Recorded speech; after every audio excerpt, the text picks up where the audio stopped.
दोस्तों, कैसे हैं आप लोग और कैसी चल रही है आपकी स्टडी। दोस्तों, यदि आप क्लास 12 फिजिक्स के छात्र हैं तो ये वीडियो आप लोगों के लिए रामबाण साबित होने वाला है। दोस्तों, आज की इस वीडियो में फिजिक्स का 40 सबसे महत्वपूर्ण प्रश्न उत्तर देखने वाले हैं, यानी कि 40 सबसे ज्यादा इंपॉर्टेंट एमसीक्यू क्वेश्चन देखने वाले हैं, जिसे आप लोग बहुविकल्पीय प्रश्न बोलते हो। दोस्तों, ये जो प्रश्न ये हर साल पूछे जाने वाले प्रश्न हैं। आप किसी भी साल का पेपर उठा के देख लीजिए, उसमें इन प्रश्नों में से अधिकांश प्रश्न आपको देखने के लिए मिल जाएंगे। तो चलिए दोस्तों, वीडियो करते हैं स्टार्ट। वीडियो को स्टार्ट करने से पहले वीडियो को लाइक और चैनल को सब्सक्राइब आप लोग जरूर कर लीजिएगा, क्योंकि इस चैनल पर सभी विषय का तैयारी टाइमली कराया जाता है। तो चलिए दोस्तों, उनको हम लोग देख लेते हैं और अच्छे तरीके से उनको समझ लेते हैं। तो जो पहला प्रश्न है दोस्तों, उसे देखिए। 8 कूलम ऋण आवेश में उपस्थित इलेक्ट्रॉनों की संख्या है। आपके पास 4 ऑप्शन है, आपको बताना है। यहां पर देखिए, क्वेश्चन अगर आप ध्यान से पढ़ेंगे ना तो आंसर आप खुद ही अपने आप दे देंगे।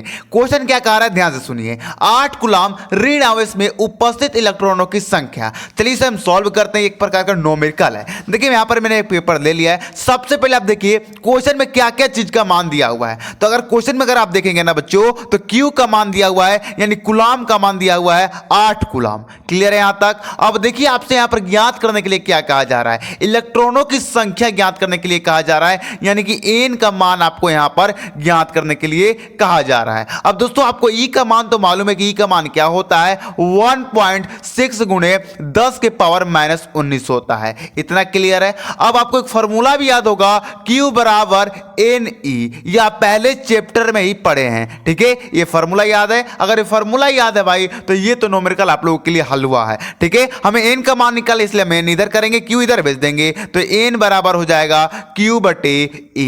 क्लियर है यहां तक। अब मान रख दीजिए, आपका मान यहां पर आ जाएगा। Q का मान है 8 गुणे 1.6 गुणे 10 के पावर -19, यही हमारा मान हमने रख दिया। अब 10 के पावर -19 को अगर आप ऊपर भेजेंगे तो 8 गुणे 10 के पावर +19 में कन्वर्ट हो जाएगा, क्योंकि माइनस से ऊपर भेजेंगे तो प्लस में हो जाएगा। नीचे क्या बचेगा बच्चों, 1.6 हो जाएगा। क्लियर है। अब ध्यान से समझिए आगे। अगर आप यहां पर ये जो पॉइंट 1.6, अगर ये पॉइंट हटा देंगे तो 8 के आगे एक 0 लग जाएगा, गुणे 10 के पावर यहां पर -10 के पावर माइनस नहीं +19 हो जाएगा, बट्टे में यहां पर 16 हो जाएगा, क्योंकि पॉइंट हमने ऊपर दे दिया है। 16 से 80 कितने बार में कटेगा, 5 बार में कटेगा। टोटल आपका आंसर यहां पर आ जाएगा 5 गुणे 10 के पावर 19। क्लियर है। यानी कि अगर हम 8 कूलम में ऋण आवेशों की उपस्थित इलेक्ट्रॉनों की संख्या की बात करें तो वो होगी 5 गुणे 10 के पावर -19 नहीं +19 कूलम।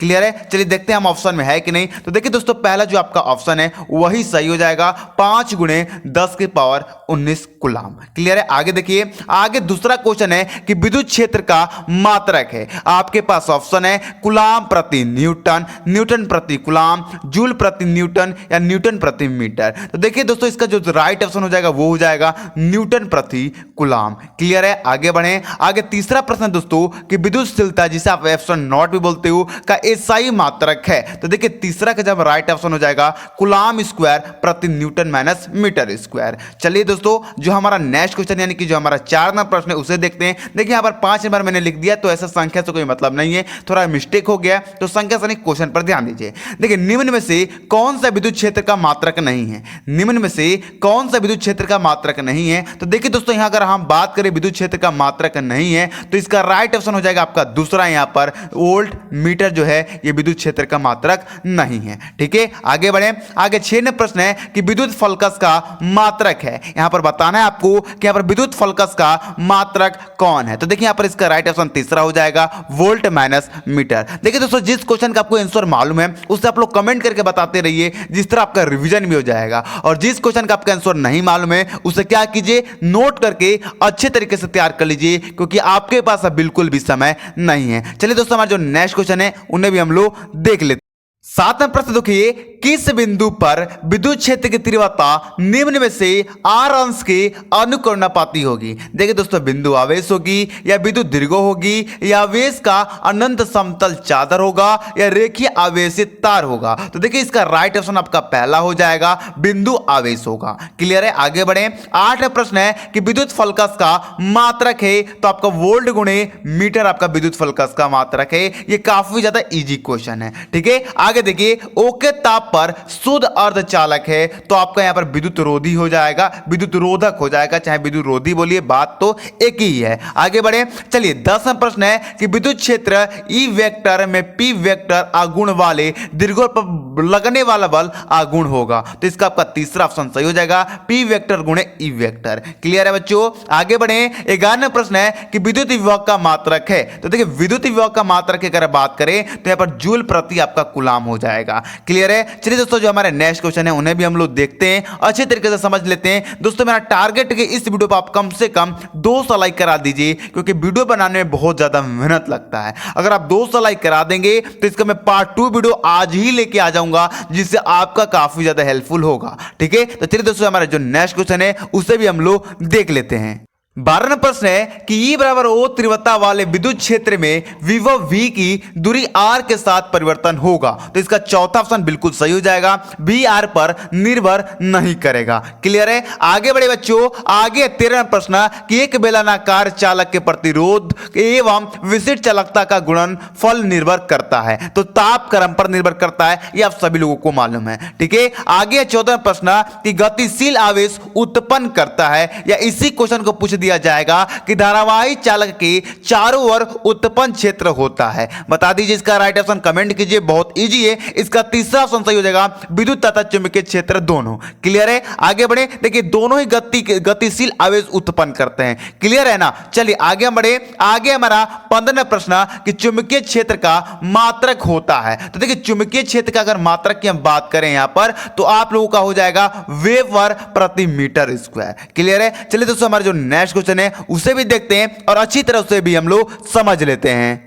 16वां प्रश्न है कि म्यू नॉट और एप्सिलॉन नॉट के पावर -1/2 का मान है। देखिए दोस्तों ये बहुत इंपॉर्टेंट क्वेश्चन, ये 2-3 बार पूछा गया प्रश्न है। ठीक है, तो इसका तीसरा ऑप्शन बिल्कुल ही सही हो जाएगा, 3 × 10⁻10 सेंटीमीटर प्रति सेकेंड। पूरा क्लियर कर लीजिएगा, जो क्वेश्चन नहीं याद उसे बिल्कुल भी आप लोग यहां पर छोड़ दिएगा मत, क्योंकि सारे के सारे प्रश्न आप लोगों के लिए काफी ज्यादा इंपॉर्टेंट है। देखिए 17वां प्रश्न है कि किसी समान चुंबकीय क्षेत्र में एक इलेक्ट्रॉन क्षेत्र के लंबवत दिशा में प्रवेश करता है, इलेक्ट्रॉन का पथ होगा। अगर किसी समान चुंबकीय क्षेत्र में अगर इलेक्ट्रॉन लंबवत दिशा में प्रवेश करता है भाई, तो वृत्ताकार पथ, उसका जो इलेक्ट्रॉन का पथ होगा वो वृत्ताकार होगा। क्लियर है बच्चों? आगे देखिए 18वां प्रश्न है कि वह पदार्थ जो किसी चुंबकीय क्षेत्र में रखने पर चुंबकीय क्षेत्र के विपरीत दिशा में क्षीण चुंबकन प्राप्त कर लेता है, क्या चीज होगा? इसका राइट ऑप्शन बता दीजिए आप लोग। तो यहां पर इसका अगर राइट ऑप्शन की बात करें बच्चों, तो इसका पहला ऑप्शन सही हो जाएगा, प्रतिचुंबकीय पदार्थ होता है वो। क्लियर है? वह पदार्थ कौन पदार्थ है? तो प्रतिचुंबकीय पदार्थ है। क्लियर है? आगे बढ़े, आगे हमारा 19वां प्रश्न है कि डोमेन किस पदार्थ से बनते हैं, तो देखिए डोमेन जो होते हैं बच्चों वो लौह चुंबकीय पदार्थ से बनते हैं। क्लियर है? आगे देखिए 20वां प्रश्न है कि वह कौन सा चुंबकीय पदार्थ है जो ब्राज चुंबकीय क्षेत्र का विरोध करता है, तो प्रत्यय चुंबकीय पदार्थ होता है। क्लियर है? चलिए दोस्तों हमारे जो नेक्स्ट क्वेश्चन है उन्हें भी देखते हैं और उन्हें भी अच्छी तरह से हम लोग समझ लेते हैं। 21वां प्रश्न है कि किसी स्थान पर पृथ्वी के चुंबकीय क्षेत्र के क्षैतिज तथा ऊर्ध्वाधर घटक बराबर है, उस स्थान पर नीति कोण का मान होगा। यदि आप इसे सॉल्व करेंगे तो इसका राइट ऑप्शन दूसरा हो जाएगा, 45 अंश होगा। क्लियर है? आगे बढ़े, यदि ई तथा एच क्रमशः विद्युत क्षेत्र तथा चुंबकीय क्षेत्र की तीव्रता का प्रदर्शित करते हैं, तो ई प्रति एच का मात्रक होगा, क्या हो जाएगा? इसका ओम हो जाएगा। इसका दूसरा ऑप्शन बिल्कुल ही सही हो जाएगा। चलिए आगे देखिए 23वां प्रश्न है कि प्रेरित विद्युत धारा के दिशा का पता चलता है, बता दीजिए किसके द्वारा पता चलता है? लेंज के नियम द्वारा, फ्लेमिंग के बाएं हाथ के नियम द्वारा, या बायोसवेट के नियम द्वारा, या एम्पियर के नियम द्वारा। तो इसका पहला ऑप्शन बिल्कुल सही हो जाएगा, लेंज के नियम द्वारा। क्लियर है? आगे देखिए 24वां प्रश्न है कि लेंज का नियम किसके संरक्षण नियम के अनुप्रयोग उत्पन्न होता है, तो देखिए इसका राइट ऑप्शन हो जाएगा आपका ऊर्जा का। ठीक है, आगे बढ़े, आगे है 25वां प्रश्न कि हेनरी प्रति मीटर मात्रक है, तो देखिए इसका राइट ऑप्शन हो जाएगा चुंबकीयशीलता का। ठीक है, हेनरी प्रति मीटर मात्रक किसका है? चुंबकीयशीलता का। इसे अगर ऐसे पूछ दे कि चुंबकीयशीलता का मात्रक क्या है, तो आप लोग बोलेंगे हेनरी प्रति मीटर। क्लियर है? एक बच्चे ने कमेंट किया कि सर आप जल्दी जल्दी क्यों पढ़ा रहे हो, थोड़ा धीरे धीरे समझाओ। देखिए दोस्तों आप लोगों के पास समय बिल्कुल भी नहीं है, और अगर समय को दृष्टि से देखें ना, तो हमें कम से कम छोटा से छोटा वीडियो में ज्यादा से ज्यादा क्वेश्चन कराना चाहिए। ठीक है, मात्र मैं 40 ही क्वेश्चन करा पा रहा हूं। अगर आप लोग कमेंट करेंगे करेंगे तो मैं इसका पार्ट 2 वीडियो आज ही मैं आप लोगों को ला दूंगा, आज ही मैं आप लोगों के लिए प्रोवाइड करा दूंगा। ठीक है, ज्यादा नहीं, अगर आप 50 बच्चे 50 लड़के अगर कमेंट कर रहे हैं तो मैं इसका पार्ट 2 आज ही ला दूंगा। अगर 50 नहीं कर पा रहे तो कोई दिक्कत नहीं है, कल सुबह में इसका वीडियो ऑलरेडी आपको देखने के लिए इस चैनल पर मिल जाएगा। तो चलिए दोस्तों, हम लोग जो हमारे आगे के नेक्स्ट क्वेश्चन है उन्हें भी हम लोग देख लेते हैं। तो देखिए दोस्तों, जो हमारा 26वां प्रश्न है, समय टी यानी बीमा नहीं है। इसमें बताना है जो समय टी है वो बीमा नहीं है। किसका नहीं है बच्चों? तो एल बटे आर का नहीं है। क्लियर है? चलिए आगे देखिए, 27वां प्रश्न है कि यदि एल तथा आर क्रमशः प्रेरकत्व एवं प्रतिरोध है तो एल बटे आर का मात्रक होगा। तो उसका राइट ऑप्शन तीसरा आपका हो जाएगा। देखिए दोस्तों, मैंने आप लोगों से मात्र 200 लाइक की मांग की है। मैं आज तक किसी वीडियो में लाइक की मांग नहीं करता हूं, लेकिन मुझे लगा कि नहीं यार, थोड़ा देखना चाहिए कि आप लोगों का प्यार कैसा है, आप लोगों का सपोर्ट कैसा है। मैं बहुत मेहनत करता हूं यार दोस्तों आप लोगों के लिए, मैं बहुत ज्यादा, मतलब ये जो वीडियो बन रही है ये रात के 11 बजे ये वीडियो बन रही है। ठीक है, रात को 11 बजे बना रहा हूं और फिर आज मैं ये वीडियो अपलोड कर रहा हूं। कल रात को 11 बजे बनाया और आज ये वीडियो अपलोड कर रहा हूं, आज जो आपको ये वीडियो दिख रहा है। ठीक है, तो दोस्तों आप लोग इसके लिए एक लाइक बस कीजिए। एक लाइक करने में ना आपका 1 रुपया भी नहीं लगता है, 1 रुपया भी नहीं लगता है, लेकिन उससे मुझे हौसला मिल जाता है। चलो भाई, मेहनत कर रहे हैं लेकिन बच्चे सपोर्ट तो दिखा रहे हैं, उनके लिए दिल से सैल्यूट है जो अभी लाइक करके आ गए हैं। ठीक है, चलिए आगे देखिए, 28वां प्रश्न है कि विद्युत चुम्बकीय तरंगों की प्रकृति होती है। तो देखिए, पहला ऑप्शन सही हो जाएगा, अनुप्रस्थ होती है। यहां पर ट नहीं होगा, यहां पर त होगा, अनुप्रस्थ होता है। ठीक है, आगे बढ़े बच्चों। आगे 29वां प्रश्न है कि निम्नलिखित में से कौन विद्युत चुम्बकीय तरंगे नहीं है। तो देखिए, बीटा किरण जो है यह आपका विद्युत चुम्बकीय तरंगे नहीं होते हैं। क्लियर है? 30वां प्रश्न है कि उत्तल लेंस की फोकस दूरी अधिकतम है किसमें बच्चों? तो देखिए, इसका 30वां का राइट ऑप्शन क्या, अगर बात करें तो नीले प्रकाश के लिए जो उत्तल लेंस की फोकस दूरी है वो अधिकतम होती है। क्लियर है? चलिए दोस्तों, हमारे जो नेक्स्ट 10 क्वेश्चन बचे हैं उन्हें भी देख के इस वीडियो को हम एंड करते हैं और पार्ट 2 वीडियो को आप लोग इंतजार कीजिएगा, बहुत जल्द मैं लेके आने वाला हूं। 31वां प्रश्न है कि प्रिज्म से गुजरने पर निम्नलिखित में से किस रंग के प्रकाश का विचलन अधिकतम होगा। तो देखिए, बैगनी रंग का ये आप क्लास 10 से ही पढ़ते आ रहे हो। ठीक है, 32वां प्रश्न है कि ध्रुवण कोण P तथा क्रांति कोण C में संबंध व्यक्त होता है। तो इसका पहला ऑप्शन सही हो जाएगा, tan P बराबर cos C। क्लियर है? चलिए आगे देखिए, 33वां प्रश्न है कि 1 इलेक्ट्रॉन वोल्ट का मान होता है, सभी बच्चों को मालूम है, अभी मैंने आपको बताया कि E बराबर होता है 1.6 गुणे 10 के पावर -19 जूल। ठीक है, इसका दूसरा ऑप्शन आपका बिल्कुल ही सही हो जाएगा। चलिए 34वां प्रश्न है कि संधारित्र में प्रयोग किया जाने वाला परावैद्युत पदार्थ है, क्या है? मोम है, कागज है या अवड़क है? तो ये सभी हैं जो कि आपके संधारित्र में प्रयोग किए जाने वाले परावैद्युत पदार्थ हैं। क्लियर है? चलिए 35वां प्रश्न है कि एक तार की लंबाई खींचकर 2 गुनी कर दी जाए तो नया प्रतिरोध होगा। तो देखिए, मैं आपको यहां पर समझा देता हूं, इसको कैसे समझेगा, ध्यान दीजिए। मान लीजिए कोई आपका नया प्रतिरोध R डैश है, ठीक है, बराबर में कोई जो आपका मान लीजिए प्रतिरोध जब चेंज कर रहा है तो उसका कोई मान है। ठीक है, कोई मान मान लीजिए कि यहां पर मैं ले रहा हूं 2 स्क्वायर। ठीक है, अब यहां पर आपका जो पुराना प्रतिरोध वो है 2 का स्क्वायर क्या हो जाएगा? 4 हो जाएगा, 4R हो जाएगा। तो देखिए, ऑप्शन 4 आ रहा है ना, इसका तीसरा ऑप्शन आपका बिल्कुल ही सही हो जाएगा। चलिए दोस्तों, जो हमारे नेक्स्ट क्वेश्चन है उससे भी देखते हैं और उससे भी अच्छी तरह से समझ लेते हैं। देखिए दोस्तों, ये ऑब्जेक्टिव क्वेश्चन है, इसमें आप लोगों को क्या करना है? रट्टा मारना, याद करना, क्योंकि आप लोगों के पास समय नहीं है। ठीक है, तो चलिए दोस्तों, जो हमारे 36वां प्रश्न है उससे भी हम लोग देख लेते हैं।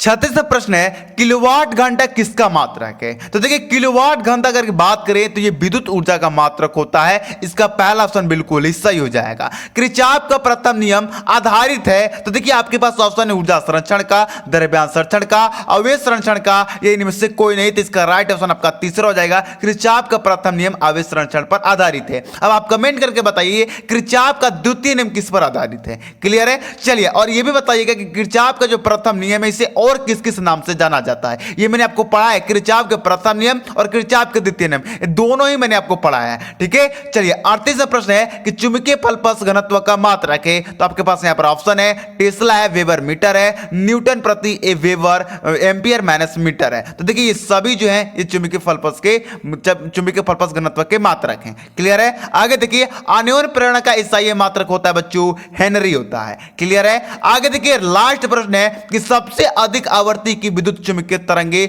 जो होती है वो गामा तरंगे की होती है। क्लियर है? तो दोस्तों ये रहे हमारे 40 सबसे मोस्ट इंपोर्टेंट बहुकल्पीय प्रश्न जो कि 1 से लेकर मतलब आपके पूरे फिजिक्स के लेके हैं। ठीक है दोस्तों, पार्ट 2 वीडियो बहुत जल्द आने वाला है, तो आप लोग चैनल को सब्सक्राइब कर लीजिए। और दोस्तों मैं एक और बात बता दूं कि मैंने अति लघु प्रश्न पूरा क्लियर करा दिया आप लोगों का। यानी कि देखिए मैं 2 वीडियो बनाया था अति लघु में, एक वीडियो में मैंने 40 क्वेश्चन कराया था और एक वीडियो में मैंने आप लोगों का वहां पे 60 क्वेश्चन कराया है। टोटल आप लोगों का मैंने 100 अति लघु प्रश्न क्लियर करा दिया है, वो भी फिजिक्स का। यदि आपने वो दोनों वीडियो नहीं देखा है तो दोनों वीडियो का लिंक डिस्क्रिप्शन में है, या डिस्क्रिप्शन में नहीं होगा ना तब जैसे कमेंट खोलिएगा तो पहला कमेंट ही मेरा होगा, मैं खुद पहला कमेंट करूंगा, उसमें मैं अपना लिंक दे दूंगा। ये दोनों वीडियो को देख के आप ये 100 क्वेश्चन को तैयार कर देते हैं तो इससे अति लघु तो क्लियर होगा ही, साथ में आप लोगों का लघु उत्तरीय प्रश्न भी क्लियर हो जाएगा। ठीक है, तो दोस्तों आप लोगों से मैं निवेदन करूंगा कि चैनल से जुड़ के अच्छे से अच्छे तैयारी कीजिए। बस एक लाइक इस वीडियो को जरूर कीजिएगा,